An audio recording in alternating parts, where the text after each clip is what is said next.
Thank you for tuning in. This is just a quick tutorial on the Compass SCD1, how you can set it up with the 3 front buttons.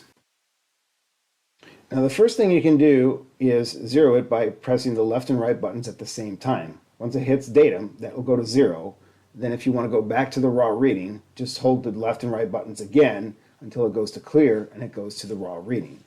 Now if you want to change the significant digits, just press the center digit until it starts blinking. And then if you hit left, that will actually reduce the number of digits. And if you hit right, that will actually increase the number of significant figures. Once you're completed, hit the center button, which is also the enter button. Now another thing you can do with the buttons is actually set a tolerance. First, if you wish to set the lower limit, you actually use the left button.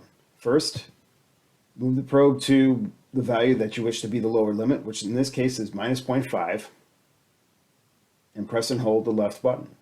Once you see the LED blink on the right hand side there, that means it's locked in. Then adjust it up to the higher limit, which is in this case going to be 0.5 millimeters. Then press and hold the right button, and once the LED blinks, then you have that set as well. So now if you'll notice, the LED flashes to red when it's outside of the specification and back to green when it's in.